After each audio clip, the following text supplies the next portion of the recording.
He thought he was staring into the eyes of his future wife. In reality, he was looking at his executioner.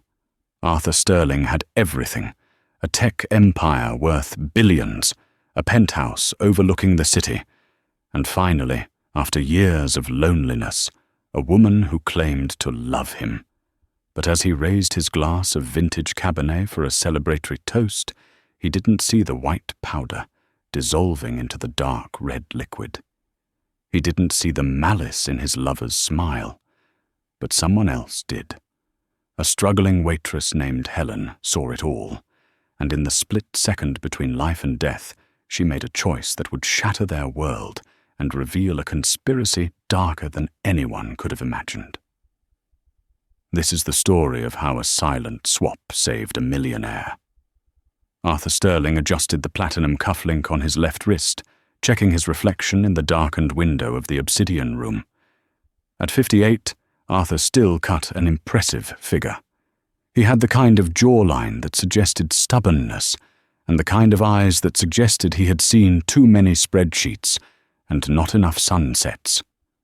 Outside, the Chicago wind whipped snow against the glass, but inside, the restaurant was a sanctuary of warm amber light, velvet booths, and the soft clinking of silver against china. It was the kind of place where a bottle of wine cost more than a Honda Civic, and the staff was trained to be invisible until summoned. "You're nervous," a voice teased. Arthur turned.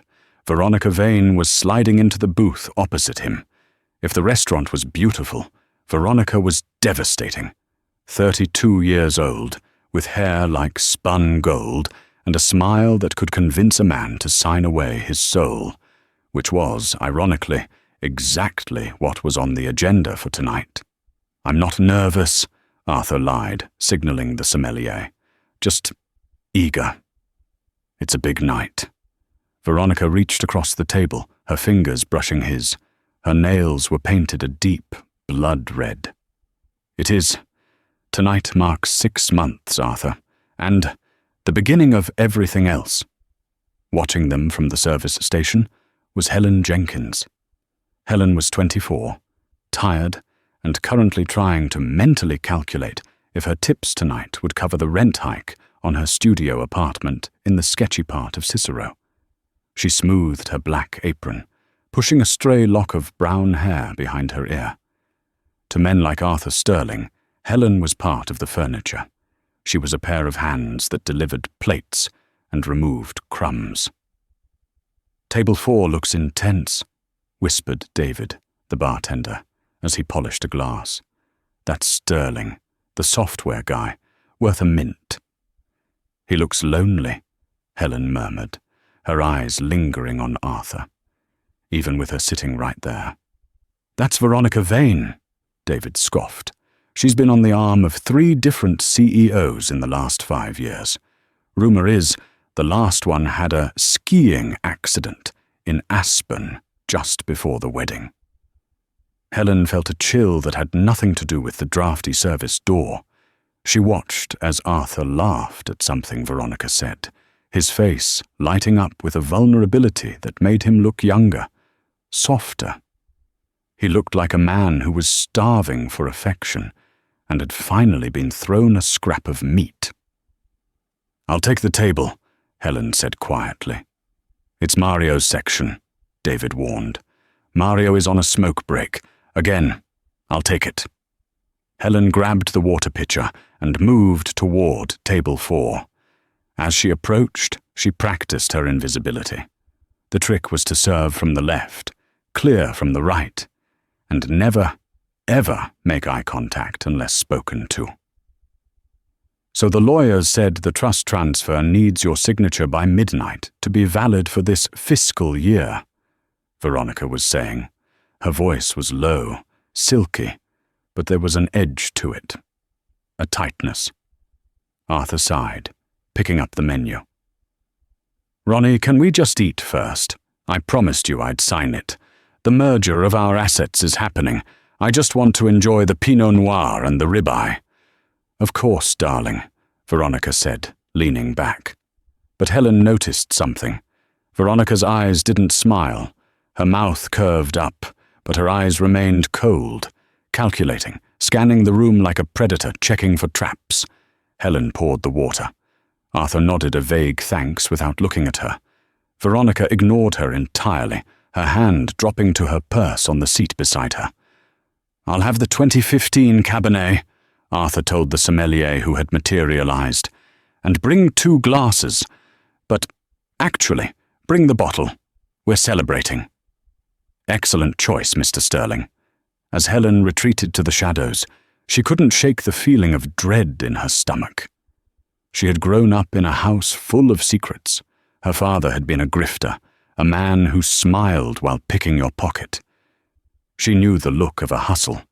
She knew the body language of someone who was waiting for the mark to look away, and Veronica Vane was practically vibrating with it. The dinner rush began in earnest. The kitchen was a cacophony of shouting chefs and clattering pans, but Helen kept one eye on table 4. The bottle of Cabernet had arrived.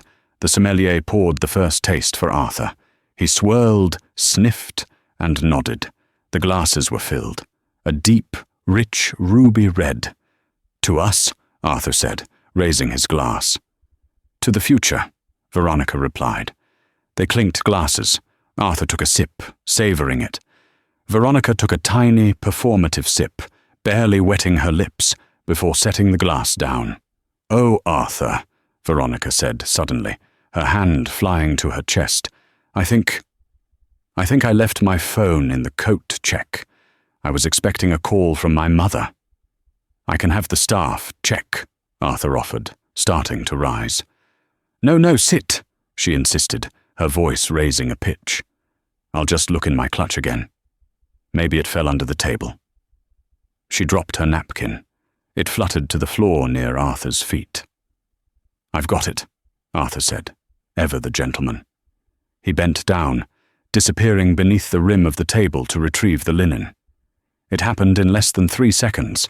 From her vantage point at the service station, Helen saw Veronica's hand move with the speed of a magician. She didn't reach for a phone. Her right hand darted into her purse, retrieved a small, clear vial, and flicked the cap off with her thumb. With a seamless motion, she hovered her hand over Arthur's wine glass. A fine white powder cascaded into the wine. It fizzed for a microsecond and then vanished, dissolving instantly into the dark vintage. By the time Arthur resurfaced, napkin in hand, Veronica's hands were folded innocently on the table, the vial gone. "Found it," she beamed, holding up a phone she had pulled from her pocket. "Silly me. It was in the side pocket all along." Arthur laughed, a hearty, unsuspecting sound. "You'd lose your head if it wasn't attached, Ronnie." "I suppose I would." She gestured to his glass. "Drink up, darling. You need to relax before the signing." Helen's heart hammered against her ribs. She froze, a tray of dirty dishes balanced on her shoulder. She knew what she had seen. It wasn't sugar. It wasn't sweetener. People didn't hide sweetener in their purses and dump it in secret while their fiancé was under the table. Arthur reached for the glass. "Do something," Helen's mind screamed. "Drop a plate. Scream. Spill water on him." But if she caused a scene, she'd be fired. Who would believe her? A billionaire versus a waitress. Veronica would claim it was stevia. She'd sue. Helen would lose her job, her apartment, everything. Arthur's fingers curled around the stem of the glass. He lifted it. "Wait." Helen didn't say it. Her body moved before her brain caught up. She grabbed a fresh glass of water and a cloth napkin, rushing toward the table with a speed that bordered on reckless. As she reached the table, Arthur was inches from the rim. "Pardon me, sir," Helen said, her voice trembling slightly. She didn't scream. She didn't accuse. She deliberately stumbled. It was a controlled fall, one she had learned waiting tables for 7 years. She clipped the edge of the table with her hip, jarring it just enough. The wine glass in Arthur's hand wobbled. A few drops spilled onto the white tablecloth. "Careful," Veronica snapped, her eyes flashing with sudden, terrifying rage. "I am so terribly sorry," Helen gasped, setting her tray down on the side stand. I thought I saw a cork in your glass, sir. A piece of cork floating right on top." Arthur lowered the glass, frowning. "Cork? In a bottle of this quality?" "Yes, sir," Helen lied, her palms sweating. "I noticed it when I walked by. I couldn't let you drink that. Please allow me." Before Arthur could protest, and before Veronica could stop her, Helen reached out, but she didn't take the glass away to dump it. That would be suspicious. Veronica would demand to see the cork. Instead, Helen did something incredibly risky. She picked up Arthur's glass in her right hand and Veronica's identical, nearly full glass in her left hand. She held them up to the light, squinting theatrically. "Ah, my mistake," Helen said, turning her back to the couple for just a fraction of a second as she faced the light of the chandelier. It was just a reflection. In that split second, with her body blocking their view, Helen crossed her wrists. It was a move she used to do with her father to entertain tourists in Times Square with 3-card Monte. The switch. She turned back around, uncrossing her hands, and set the glasses down. But she set Veronica's original glass in front of Arthur, and she set the poisoned glass in front of Veronica. "My apologies for the interruption," Helen said, bowing her head. "Please enjoy." She stepped back, her heart beating so hard she thought it might bruise her ribs. It was done. She hadn't said a word about the poison. She hadn't accused anyone. She had simply let fate and a little sleight of hand decide the outcome. Arthur smiled, unbothered. "No harm done, miss. Thank you for your diligence." He picked up the glass, the safe glass, and took a long, deep swallow. "Ah," Arthur sighed. "Delicious. You really must try it, Veronica." Helen watched Veronica. The woman was staring at the glass in front of her, the glass that Helen had just placed there. Did she know? Did she see the switch? Veronica looked at Helen. Her eyes narrowed into slits. For a moment, the mask slipped, and pure, unadulterated hatred poured out. She suspected. But she couldn't be sure. If she accused Helen of switching the drinks, she would have to explain why it mattered. If the drink was just wine, it shouldn't matter which glass was which. To refuse to drink her own wine would be an admission of guilt. "Come on, darling," Arthur urged, oblivious. "A toast to the trust." Veronica's hand trembled as she reached for the glass. The poisoned chalice she had prepared for him was now sitting in her own manicured fingers. "To the trust," she whispered. She lifted the glass. Helen held her breath. "Drink it," she thought. "Drink it and see what happens." Veronica brought the glass to her lips. She tilted it. The red liquid touched her mouth, and then she shattered the glass against the table. Crash! Red wine and shards of crystal exploded across the pristine white tablecloth. "Oh my God!" Veronica screamed, jumping up, clutching her chest. I saw a spider! In the glass! A spider!" Arthur jumped up, startled. "A spider! In here?" "It was huge!" Veronica cried, playing the damsel in distress perfectly. "It crawled right out of the wine. I panicked." She was good. She was terrifyingly good. She had destroyed the evidence in a tantrum of fake hysteria. The manager, a stout man named Mr. Henderson, came running over. "Mr. Sterling, is everything all right?" "A spider, apparently," Arthur said, looking confused as he dabbed wine from his cuff. "Though I didn't see one." "It crawled away," Veronica insisted, breathing heavily. "I want a new table. Now. And a new bottle." Mr. Henderson turned to Helen, his face purple with rage. "You, clean this up, immediately, and then go to my office." Helen dropped to her knees to begin picking up the shards of glass. As she reached for a large piece of the broken bowl, she saw it. A small residue. The wine hadn't fully washed away the powder on the bottom of the glass shard. It was a faint, white paste clinging to the crystal. Helen palmed the shard, hiding it inside her apron pocket. "I'm sorry, sir," Helen whispered to the floor. As she stood up to leave, Veronica brushed past her.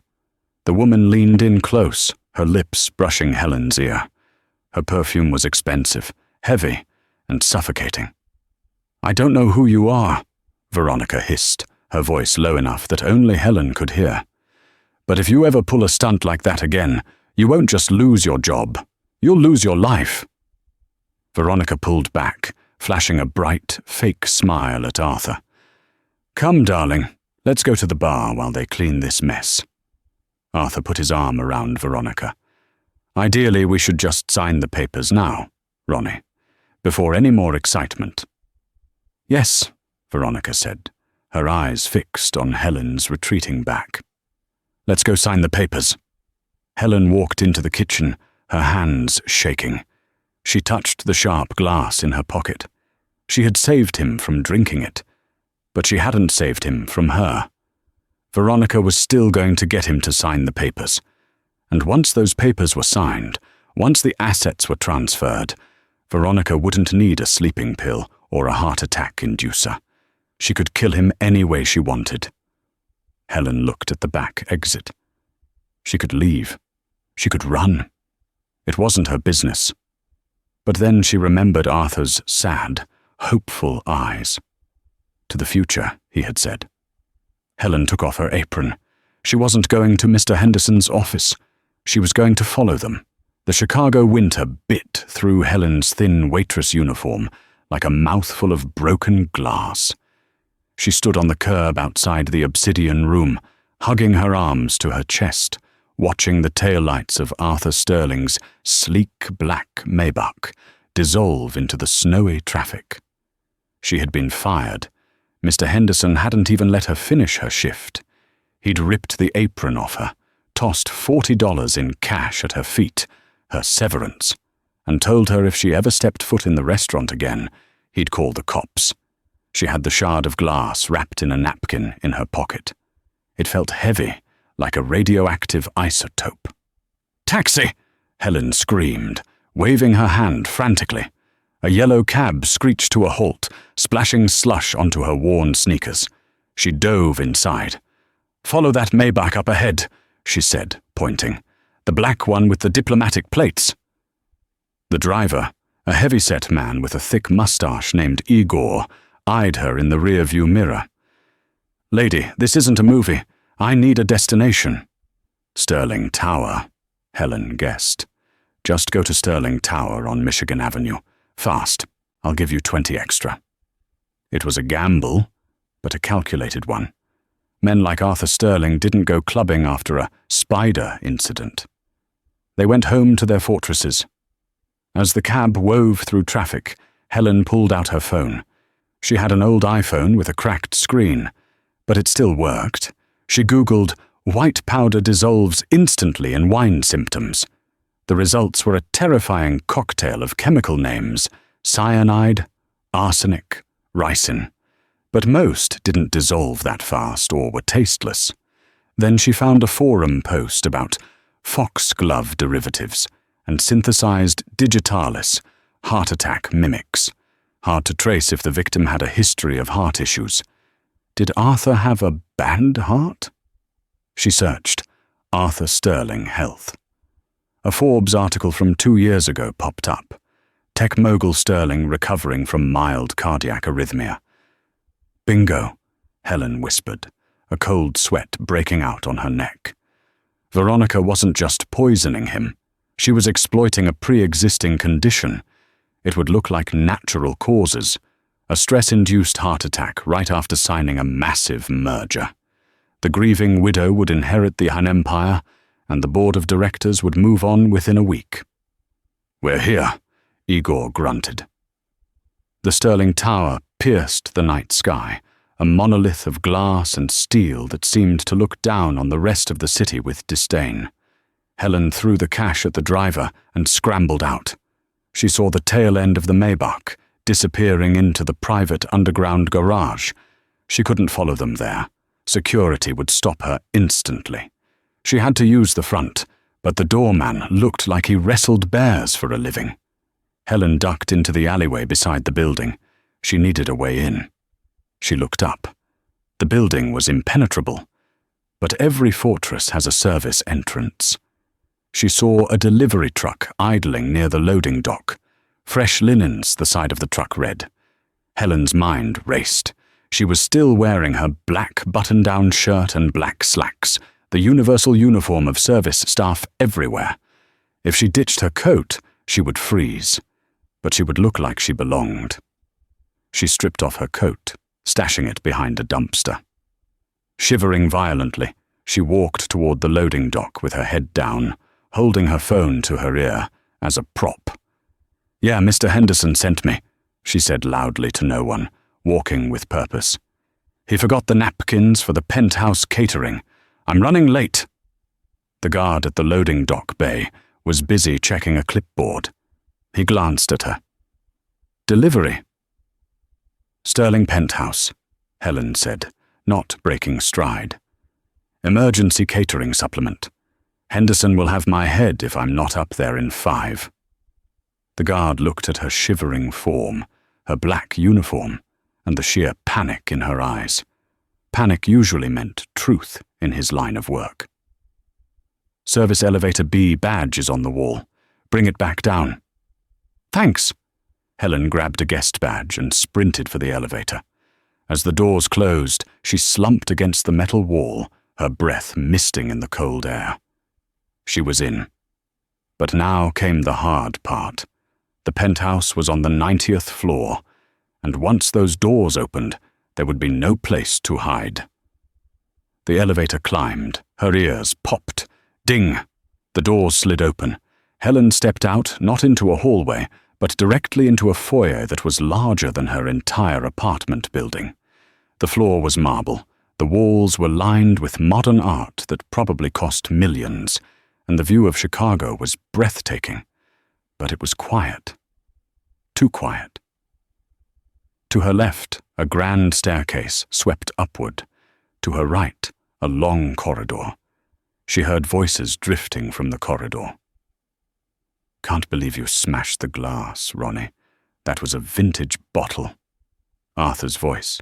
He sounded tired, his words slightly slurring. "I told you, Arthur, I was terrified," Veronica's voice purred. "Besides, we have plenty of wine here. Let me pour you a drink, to settle your nerves before the lawyers arrive." Helen took off her shoes. She moved across the marble floor in her socks, silent as a ghost. She followed the voices to a set of double mahogany doors that were slightly ajar. She peeked inside. It was Arthur's study. A fire crackled in the hearth. Arthur was sitting in a leather armchair, looking pale. He was rubbing his left arm, a classic sign of heart distress. Veronica was at the wet bar in the corner. She had her back to Arthur. Helen watched in horror as Veronica pulled a second vial from her bra. She wasn't done. She was doubling the dose. Helen's instinct was to rush in, screaming. But the room was vast, and Veronica was closer to Arthur than Helen was. If Helen charged, Veronica could dump the powder, feign innocence, and call security. Helen was an intruder, a fired waitress. She had zero credibility. She needed proof, undeniable proof. She pulled out her phone, switched it to video mode, and zoomed in. Her hand shook, but she steadied it against the doorframe. On the screen, she captured Veronica uncapping the vial. She captured the white powder falling into a crystal tumbler of scotch. She captured Veronica swirling the glass, watching the powder dissolve, a cruel, tight smirk playing on her lips. "Got you," Helen thought. "Here you go, darling," Veronica said, turning around. Her face transformed instantly from malice to concern. "Drink this. It's the 25-year Macallan. It'll help the circulation. Arthur reached for the glass with a trembling hand. I don't know, Ronnie. I feel odd. My chest feels tight. Maybe I should call Dr. Evans. Nonsense, Veronica soothed, moving closer, placing a hand on his shoulder. It's just panic. Pre-commitment jitters. You're merging your company and your life tonight. It's natural, just one sip. For me. Arthur hesitated. The glass was inches from his lips. Helen knew she couldn't wait any longer. She had the video. Now she needed to save the man. Don't drink it! Helen kicked the door open and stepped into the light. Arthur jumped, spilling a bit of the scotch on his trousers. Veronica spun around, her eyes widening in genuine shock, which quickly curdled into rage. You! Veronica hissed. How the hell did you get in here? Who is this? Arthur asked, blinking. He looked from Helen to Veronica, confusion clouding his eyes. Wait, you're the waitress. From the restaurant. Sir, listen to me, Helen said, holding her phone up like a shield. Do not drink that scotch. She put something in it. I saw her do it at the restaurant, and I just filmed her doing it again right now. You're insane, Veronica snapped, stepping between Helen and Arthur. Arthur, she's a stalker. She followed us. She must be deranged. I'm calling security. Veronica reached for the desk phone, but Helen shouted, Check your wine glass, the one she smashed. That stopped Arthur. He looked up, his face grey. What? At the restaurant, Helen said, speaking fast, desperate. I switched the glasses. That's why she smashed hers. She knew she was about to drink the poison she meant for you. Ask yourself, Mr. Sterling, why would a woman who loves vintage wine smash a glass over a spider she never pointed out? Arthur looked at Veronica. The fog in his brain seemed to clear for a second. Ronnie, you said the spider was huge. It was, Veronica cried, her voice shrill. Arthur, don't listen to this trash. She's probably looking for a payout. Look at her. She's a servant. I have it on video, Helen said, bluffing slightly. She had the pouring, but the angle was distant. And I have the shard of glass from the restaurant in my pocket. It has residue. If the police test it, they'll find digitalis. The color drained from Veronica's face. The mention of the specific drug, digitalis, hit a nerve. Helen saw it. Arthur saw it too. Digitalis? Arthur whispered. My heart medication. She knows about your condition, Helen pressed, stepping closer. She's not trying to kill you violently, sir. She's trying to induce a heart attack so it looks like an accident. Tonight, before the prenup creates any barriers, but after the trust is signed. The room fell into a deadly silence. The only sound was the crackling fire and the wind howling against the penthouse windows. Arthur stood up, slowly. He was a tall man, and despite his illness, he carried the weight of a titan. He looked at the glass of scotch in his hand. Then he looked at the woman he was about to marry. Give me the phone, Ronnie, Arthur said softly. Arthur, no. Give me the damn phone, he roared, a sudden burst of energy returning to him. Veronica flinched. She stepped back, her back hitting the wet bar. Her eyes darted around the room, looking for an exit, looking for a weapon. You don't understand, Veronica said, her voice dropping, losing the sweet facade. It's too late, Arthur, even if you don't drink that. What do you mean? Arthur asked. Veronica looked at the grandfather clock in the corner. It's 9:45. The papers were just a formality. The transfer was initiated digitally by your partner, Simon, 15 minutes ago. We didn't need your signature. We just needed your biometric key. Arthur frowned. My biometric key is on my ring. He looked down at his hand. The heavy signet ring he always wore, a family heirloom containing an NFC chip for high-level authorization, was gone. He gasped, clutching his hand. "Where is my ring?" "You took it off in the car," Veronica smiled, a cold, predatory thing, "to let me massage your hand. Remember, you were so tired, so trusting." She reached into her pocket and pulled out the ring. She tossed it in the air and caught it. "Simon has already emptied the operational accounts, Arthur. The company is being gutted as we speak. This," she gestured to the scotch, "was just a mercy. To save you the humiliation of watching your empire burn."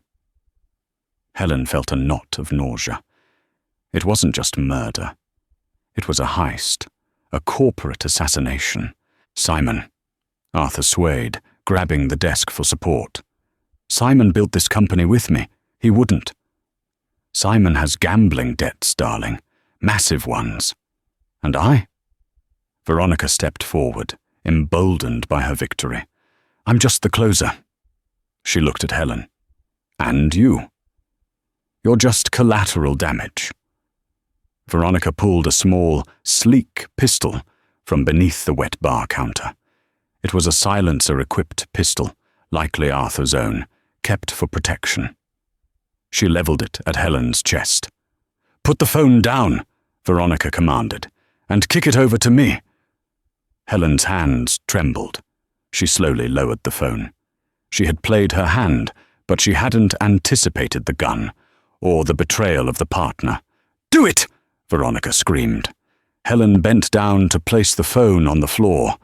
"I'm sorry, Arthur," Helen whispered. Arthur looked broken, not by the poison, but by the betrayal. He slumped into his chair, wheezing. "Don't be sorry, kid," Arthur wheezed. "You tried." Veronica kicked the phone away and aimed the gun at Arthur's head. "I really did want it to be a heart attack, Arthur. Clean, simple. But a murder-suicide works, too. Deranged waitress breaks in, kills tycoon, then gets shot by grieving fiancé. The tabloids will eat it up." She cocked the hammer. "Goodbye, Arthur." Helen squeezed her eyes shut, waiting for the bang. But the bang didn't come. Instead, a loud, mechanical whirring sound filled the room. Click-clack! The heavy mahogany doors to the study suddenly locked automatically. Metal shutters slammed down over the windows with a deafening crash, sealing the room in steel. Veronica spun around, startled. "What is that?" Arthur Sterling was no longer slumping. He was sitting up straight, his hand pressing a hidden button under the lip of his desk. The panic button that most billionaires installed, but rarely used. "That," Arthur said, his voice grim but steady, "is the Fortress Protocol. Nothing goes in or out of this room, and the ventilation has just been sealed." "Open it!" Veronica screamed, aiming the gun at him again. "Open it, or I swear to God!" "You can shoot me," Arthur said calmly, staring down the barrel of the gun. "But the moment this protocol activates, a silent alarm goes to the FBI and my private security team. They are already breaching the elevator. And this room?" He pointed to the vents. "This room is oxygen scrubbed. In about 4 minutes, we're all going to pass out. If you shoot me, you die in here with my corpse. If you don't, you go to prison." Arthur looked at Helen. "Get under the desk, kid. It's got an emergency oxygen supply." Helen didn't hesitate. She dove for the desk. Veronica stood frozen, the gun wavering. The sound of heavy boots thudding on the marble floor outside became audible. "Police! Federal agents! Drop the weapon!" A voice boomed through the reinforced door. Veronica looked at the door, then at Arthur, then at the gun. She realized the checkmate. She dropped the gun. It clattered uselessly on the expensive rug. Arthur exhaled, a long, shuddering breath. He looked down at Helen, who was peering out from under the knee-hole of the desk. "You have terrible timing," Arthur said to her, a faint smile ghosting his lips. "But you have excellent instincts." Helen managed a weak smile back. "I'll take that as a compliment, sir." But as the police began to drill through the locks, Helen knew the story wasn't over. Simon was still out there. The money was moving, and Veronica was just one head of the Hydra. Arthur Sterling had survived the drink. Now he had to survive the truth. The steel shutters of the penthouse retracted with a groan, revealing the flashing red and blue lights of police cruisers reflected against the Chicago skyline. The room, once a sanctuary of wealth, now smelled of ozone, fear, and the lingering scent of Veronica's heavy perfume. Helen crawled out from under the mahogany desk, her knees shaking. She watched as 2 federal agents hauled Veronica Vane to her feet. The socialite's face was a mask of ruined mascara and pure venom. "You're making a mistake," Veronica shrieked, thrashing against the cuffs. "I am a victim here. That girl broke in." Arthur Sterling stood by the window, his back to the commotion. He didn't look at Veronica. He looked at the city he had helped build, his reflection in the glass looking older, grayer than it had 10 minutes ago. "Take her away," Arthur said, his voice flat. "And find the ring." She threw it somewhere on the rug. As the agents dragged Veronica out, she locked eyes with Helen. "You think you saved him?" She spat, a manic grin splitting her face. "You just prolonged the pain. Simon has already won. You're both broke." The heavy oak doors slammed shut, leaving Helen and Arthur alone in the wreckage of the study. Arthur walked over to his computer terminal.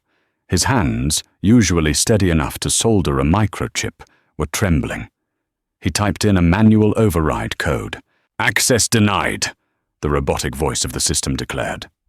"Damn it!" Arthur cursed, slamming his fist on the desk. She wasn't lying. Simon locked me out of the mainframe.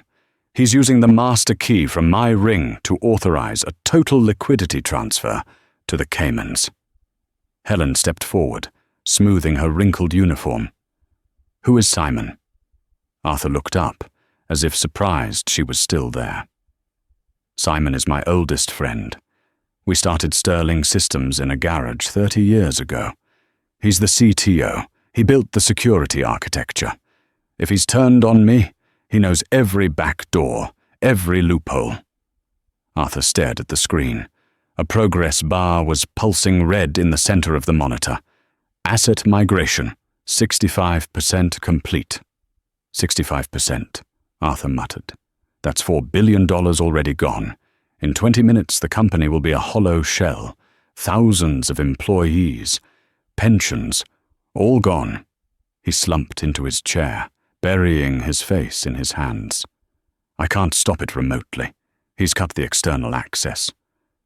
Helen looked at the screen, then at the defeated billionaire. She thought about the tips she scraped together to pay rent. She thought about her dad, who always said, "The only way to beat a rigged game is to kick over the table." "If you can't stop it remotely," Helen said, her voice cutting through the silence, "then you have to pull the plug." "Literally." Arthur looked up. "What?" "The servers," Helen said. "They have to be physical things, right? Boxes with wires? If you can't hack them, turn them off. Smash them. Whatever you have to do." Arthur's eyes widened.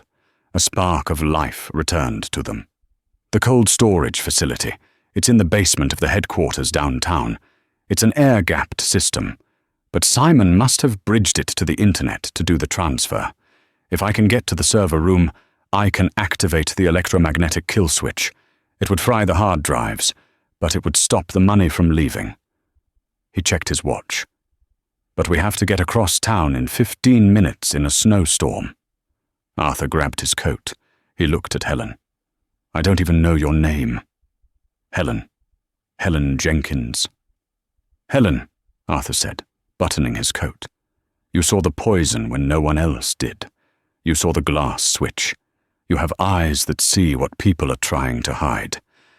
I need those eyes tonight. Simon is smart, but he's arrogant. He might have traps. Will you come with me?" It was insane. She should go home. She should call her mum. But looking at Arthur, she realized this wasn't just about money for him. It was about his life's work, and she had already come this far. "Let's go," Helen said. They didn't take the elevator. They took the private stairwell to the garage. The Maybach was gone. Police evidence now.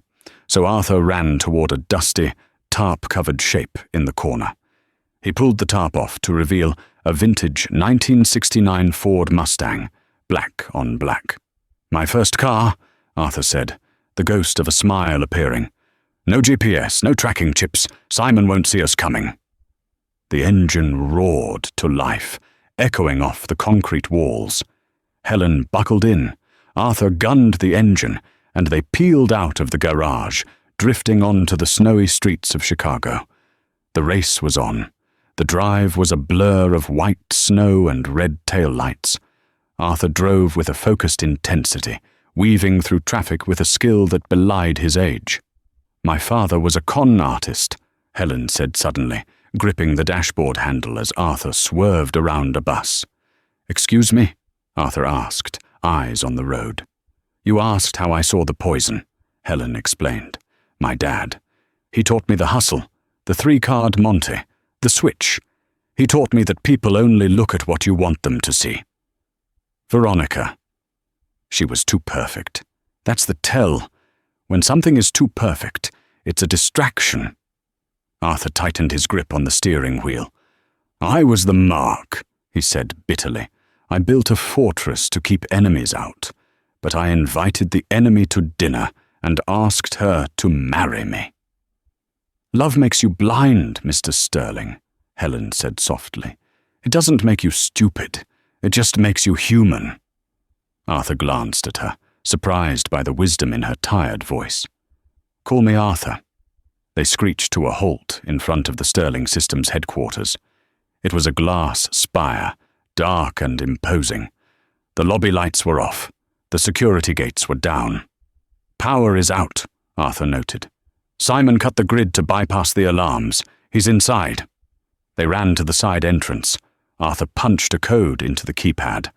Nothing. The electronic lock was dead. "Stand back," Arthur ordered. He went to the trunk of the Mustang and pulled out a tire iron. With a grunt of exertion, he smashed the glass panel of the door. The safety glass shattered into thousands of diamonds on the snow. They crunched through the debris and entered the lobby. It was eerie. The silence of a corporate tomb.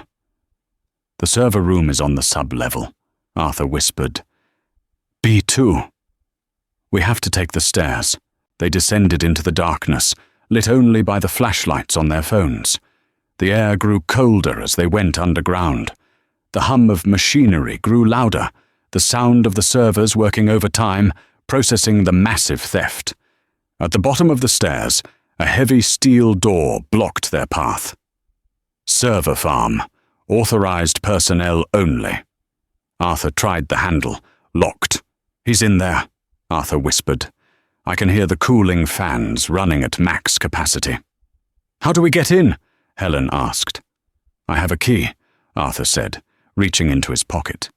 He pulled out a physical key, an old-fashioned brass one. "I kept the original manual locks on this door. Sentimental value. Simon probably forgot about that." He slid the key in. It turned with a satisfying click. Arthur pushed the door open. The room was bathed in an eerie blue light from the blinking LEDs of hundreds of server racks. The noise was deafening, a drone of fans and hard drives.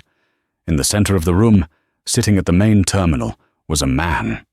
He was younger than Arthur, maybe late 40s, wearing a hoodie and expensive sneakers. He was typing furiously. "Hello, Simon," Arthur said, his voice booming over the hum of the machines. The man spun around on his chair. He didn't look scared. He looked annoyed. "Arthur?" Simon sighed, checking his watch. "You're early. I expected the police to keep you busy with Veronica's hysterics for at least another hour." "She's in custody, Simon." "It's over." "Is it?" Simon pointed to the massive screen on the wall. Migration. 89%. I'd say I'm winning. Even if you arrest me, the money is gone, encrypted, untraceable. I'll spend 5 years in a minimum security prison and come out a billionaire. Arthur stepped forward, the tire iron still in his hand. Stop the transfer. Simon laughed, standing up. He was taller than Arthur, and fit. He pulled a taser from his belt. I don't think so, old friend. You see, I anticipated you might try to play the hero. That's why I'm not alone. From the shadows of the server racks, 2 large men stepped out. They wore private security uniforms, Arthur's own security guards, turned traitor. Money buys loyalty, Arthur, Simon sneered. You of all people should know that. Arthur hesitated. He was outnumbered and outgunned. He looked at Helen. Run, he whispered. No, Helen said. She didn't move. Her eyes were scanning the room. She wasn't looking at the men. She was looking at the environment. The server room. It was a specific kind of environment. She noticed 2 things. First, the floor was a raised grid designed for airflow with removable tiles. Second, above the main terminal where Simon stood, a massive pipe ran across the ceiling. It was labeled Liquid Nitrogen Cooling System. Get him, Simon ordered the guards. The guards lunged. Arthur, duck, Helen screamed. She didn't run away. She ran toward the wall, grabbing a heavy fire extinguisher mounted there. Arthur ducked instinctively. The first guard missed him, stumbling. Helen didn't aim for the guards. She aimed for the pipe above Simon's head. Hey! Simon shouted, realizing too late what she was doing. Helen swung the heavy canister with all her strength. It clanged against the pipe. Once, twice. On the 3rd strike, the valve sheared off. Hiss!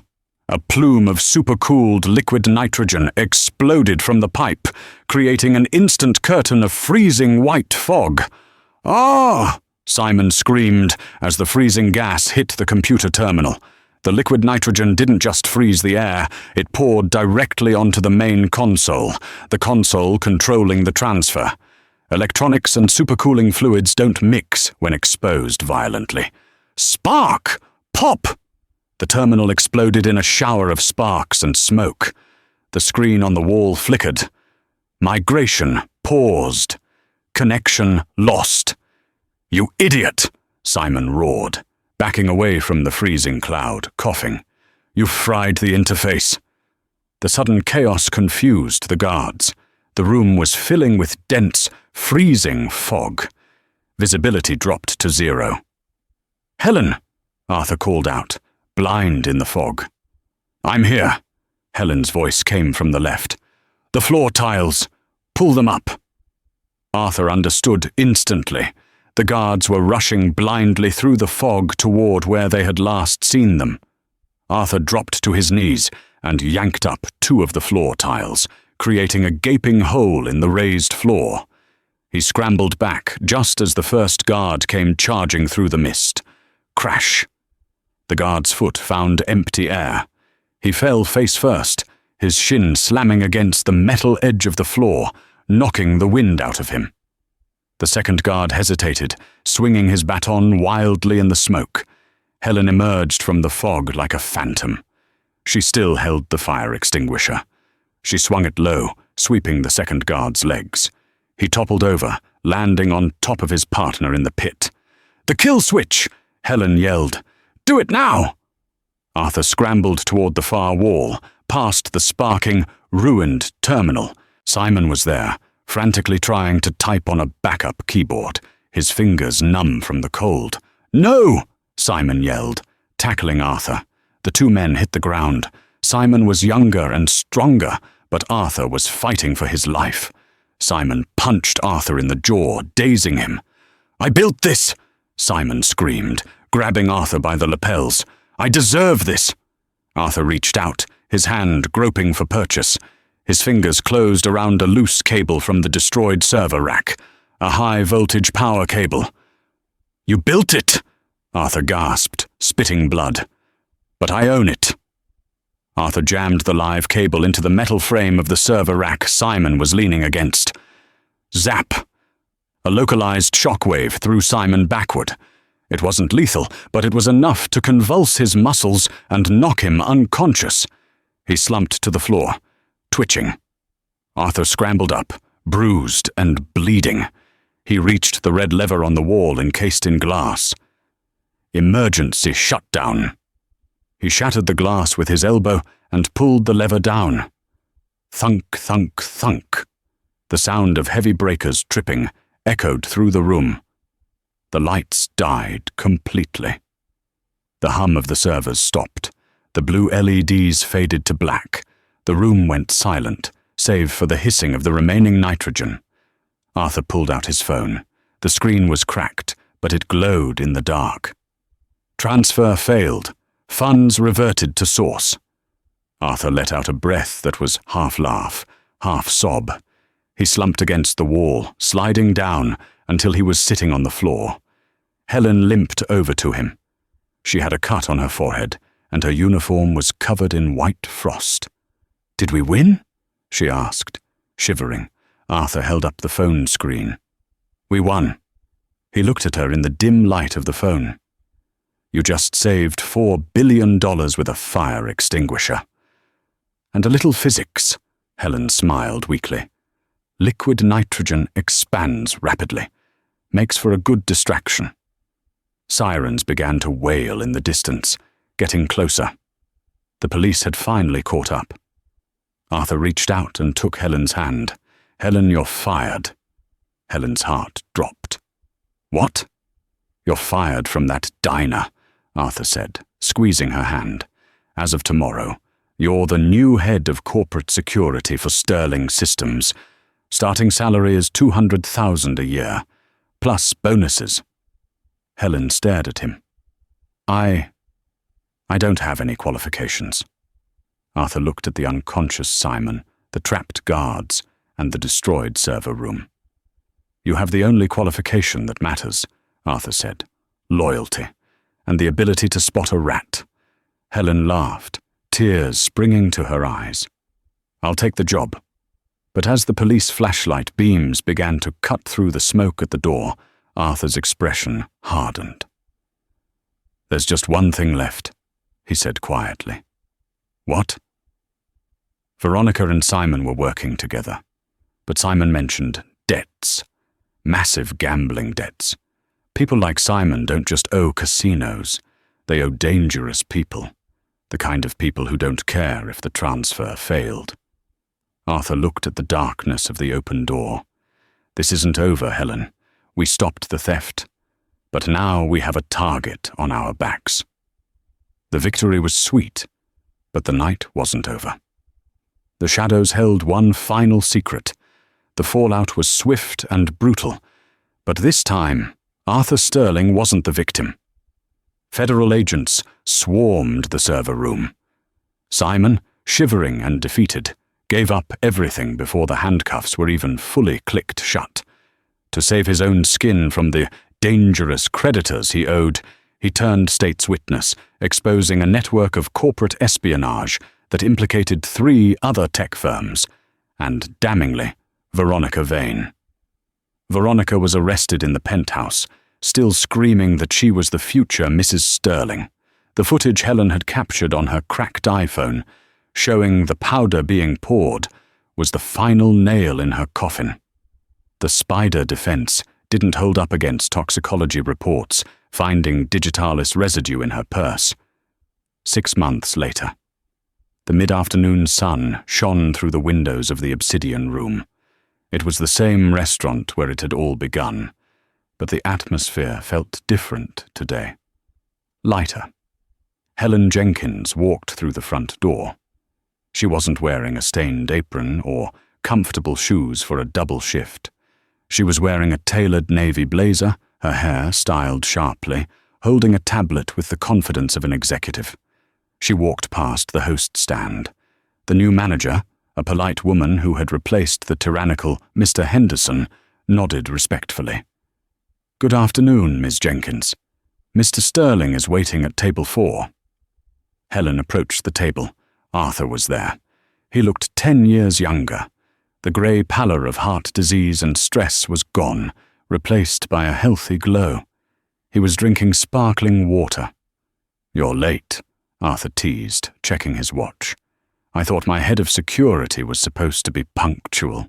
Helen slid into the booth opposite him, the same booth where she had once invisibly poured water while he was being poisoned. "I was checking the perimeter," Helen smiled, placing her tablet down.